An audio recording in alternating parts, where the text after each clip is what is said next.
All right, so I'm Matt from Pitch Six. I've got Leif and Fallon here. We're doing the last of our video series with Fallon, just kind of a recap. We went through some assessments. Went through a training cycle with Substrate, and then Fallon did some outside projects, and we're kind of pulling this all together as a final conclusion session.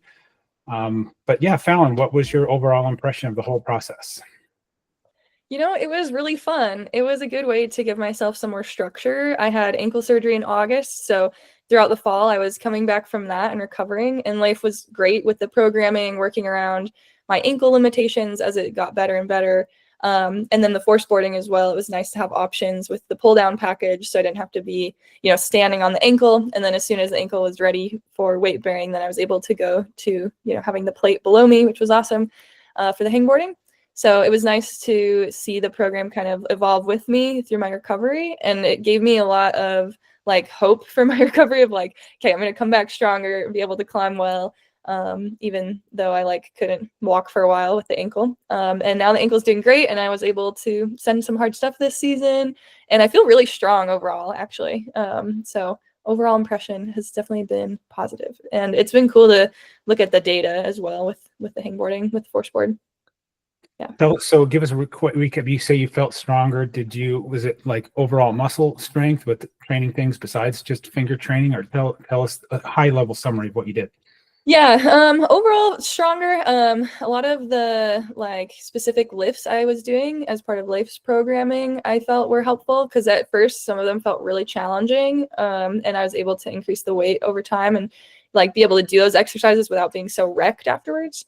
And then same with the force board as well, doing some of those routines, especially the 2 and 3 finger ones. At first, those felt really hard, and then over time they started to feel a little bit more just normal part of my program.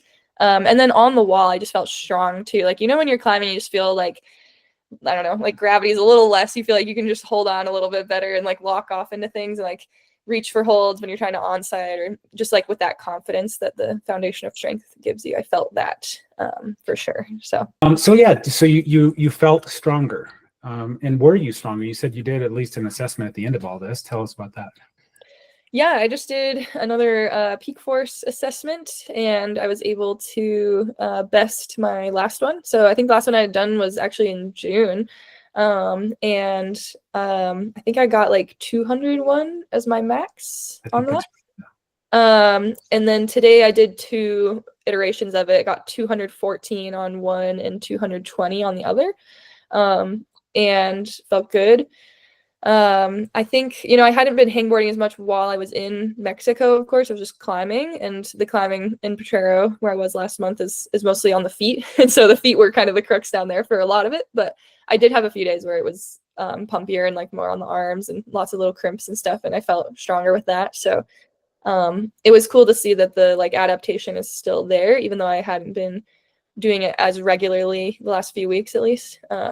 So I'm excited to kind of hop back into a more consistent routine with it again and see if I can get that number even higher. Yeah, I suspect if you had done that right before your Potrero chip, you would have seen larger numbers than that for sure. Yeah, I should have. I'm sorry.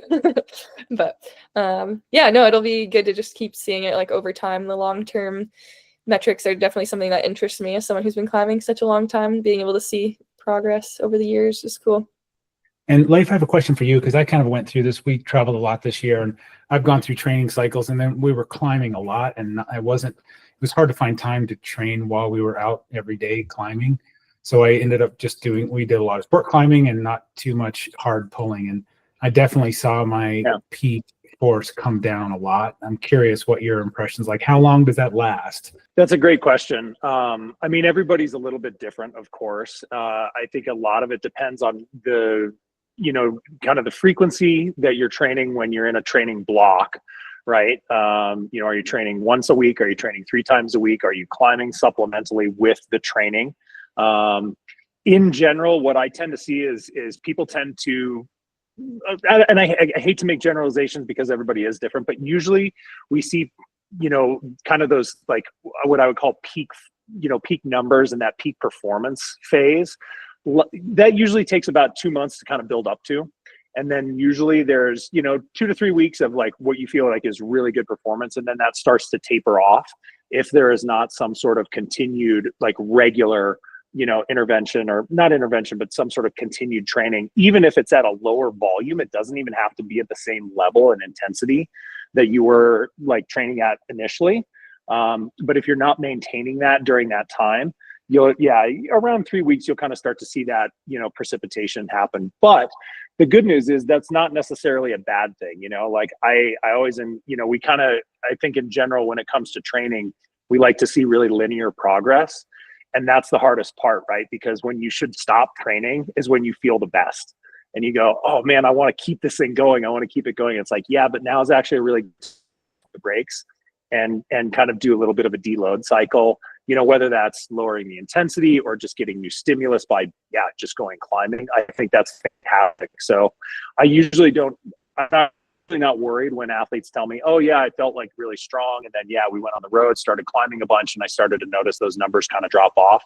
That's pretty normal. And kind of like to Fallon's point just now, that base is still there and it will come back quicker than you realize, as long as you've got that, that build up to that point. So, I'm not surprised to hear that at all, actually. Yeah, well, especially coming back, like I said, from the ankle surgery in August, I was expecting to have, not the most spectacular season. I just mostly wanted to heal correctly and just see if I could meet any of my goals on my list. And I was able to do that and more. So, it's been good. Definitely felt stronger than I expected to be this winter. Let's hear about your goals. It sound like you met them. Tell us about that.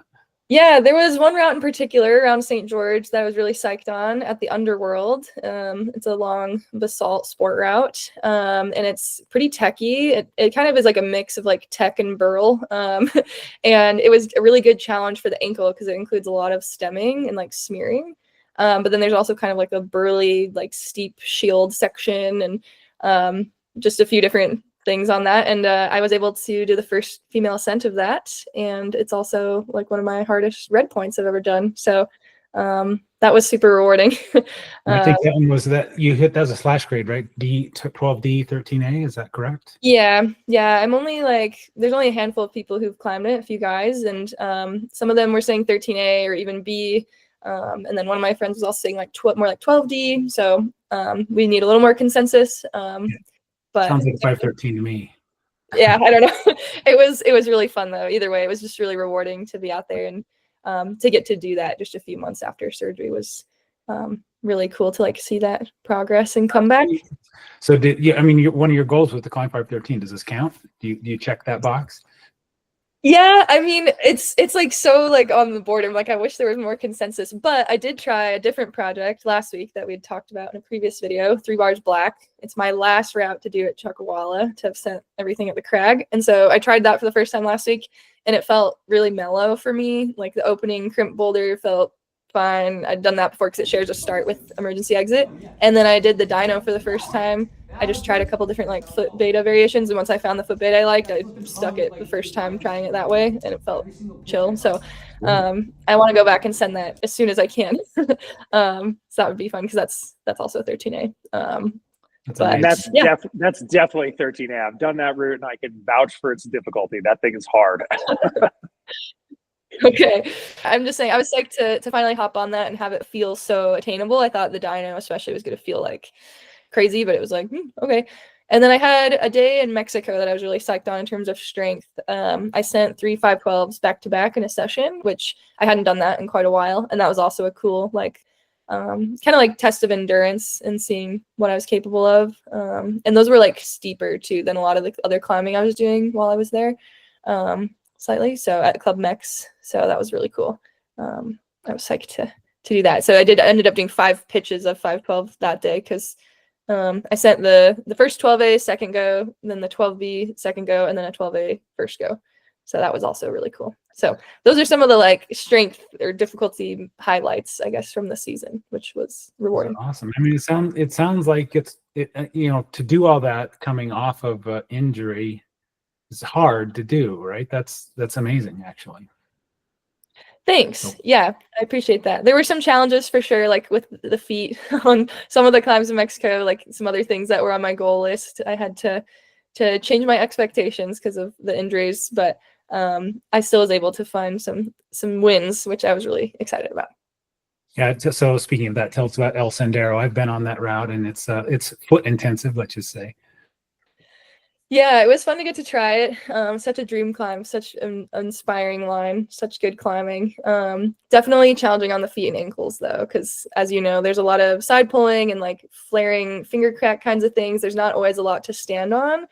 And so your foot is often in weird positions, and yeah, the angle is such that it's just really demanding on the ankles, and it was just a little too much for where I'm at right now, with my ankles and feet in particular. So I tried it a couple days, and I ended up shifting to support mode, and my climbing partner was able to send it, so that was really cool, at least to have seen the whole route and like stand on the top.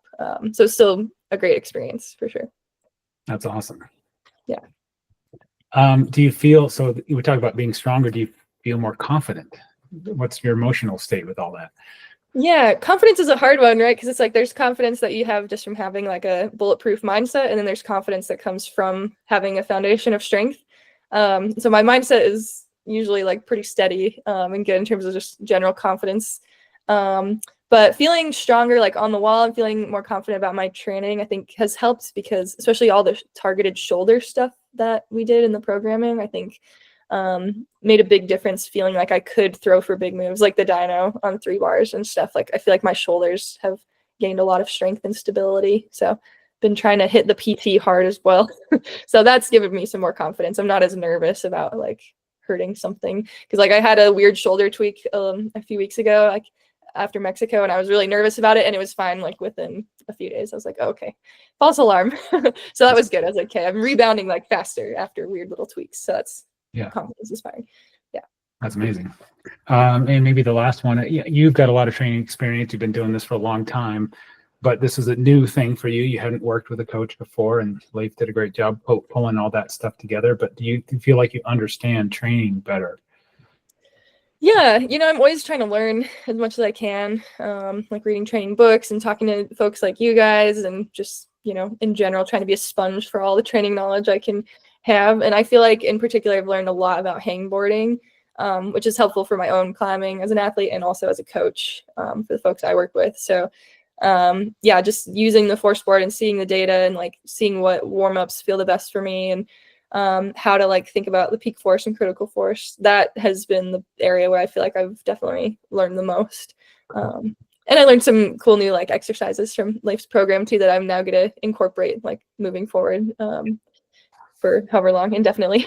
Some that I'd never done before that I was like, oh, I really like this. And it's been fun to like branch out, because, you know, you often get in a routine or like stuck in a rut of like, oh, I just have my routine and my exercises that I typically do when I go to the gym to train. And so it was fun to expand my horizons a bit with that and see other ways to challenge certain motions and muscles. So that was cool. Makes sense. Yeah. So Leif, you helped, obviously guided this process a little bit and observed it from afar. Tell us what your kind of overall impression was for working with Fallon.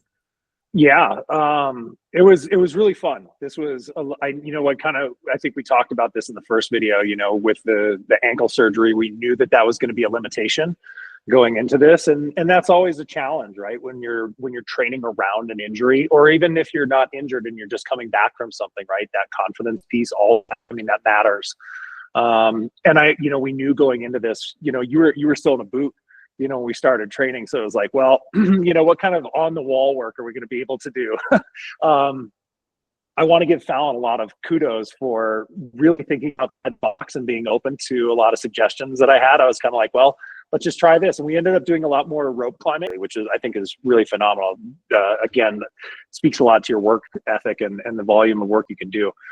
When I look back, yeah, no, of course. Yeah, I was going back through, I was looking at some notes just before we hopped on this call, you know, and I know some of the first sessions, you know, we always try and start with a target goal, and we say, okay, let's try and begin at this intensity. And ideally, we want to slowly increase, you know, either the difficulty or the intensity or the duration, just, you know, that's how we adapt.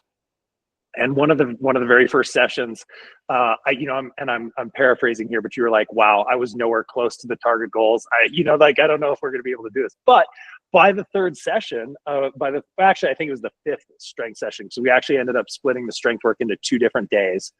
By the fifth Mhm. session, you hit those numbers and you're like, yeah, I feel so much better on this. So just that consistency piece was really cool to see. And I mean, across the board on all the sessions, what, like you said initially in the call, what felt really difficult at the beginning got to the point where it was very commonplace, and you were getting through the workouts. We started doing 2-a-days. You're doing back-to-backs, day to day. You handled the volume really, really well. So just, looking, snapshot of the program, yes, your strength numbers definitely improved, which we love to see. And incorporated in that is those, the force board numbers, the finger training numbers as well, those improved. So, technically on paper, yeah, from where I'm sitting, you got stronger, but also just seeing the volume of climbing that you were adding to the program within that, that 1 month block, that was fantastic. I mean, you basically upped it about 15% over the course of a month, which is quite huge actually, when you think about like how concise that was. And then once again, the fact that you were in a boot for 3 of those 4 weeks, I think it was the last week you got to take the boot off and you could do some of the exercises without it. So yeah, I mean, from where I'm standing, that was fantastic. I mean, and I know we were kind of trying to do this concise block, but I think, yeah, if you can continue to, when I look at those numbers, it's like, that's really exciting. Because if you could take 2 to 3 months and really stretch that out and continue with that process, I think, yeah, big areas for gains. And obviously it worked. I mean, the proof is in the pudding, as they say. When you do a training block and then you have, I mean, that's why we do this, right? So you can go outside and climb those hard things, and that's fantastic. I mean, I feel like that's validation enough. So yeah. Thanks. Yeah, it was really cool to get to see that, because I had often not like been tracking my own numbers, especially with how much weight I was using on a lot of exercises. So it was cool to see that like in the app you were using, and watch that go up over time. So yeah, thanks for all the kudos. I appreciate it. Yeah, of course. There's a business saying, if you want to improve something, you must measure it first. Yeah. And so it's absolutely helpful to see that, because sometimes it's hard to know, because climbing is, one route's hard for you. It's hard to know if you're pulling better or not. But if you can measure it, that's pretty cool. Yeah, I'm all about it. Quantitative data. Yay. Cool. Well, Fallon, great job. Any other final thoughts for us? This has been a fun process. It's been like a good challenge for me to get out of my own like little box or comfort zone and see myself differently. Like, like I was saying earlier, when you've been coaching yourself, especially for a long time, it's easy to just do the same thing. So this has given me a new perspective on the way I want to approach my own training, which is really cool. So Thank you guys for all of your expertise and support and encouragement. I definitely felt it. So thank you. Awesome.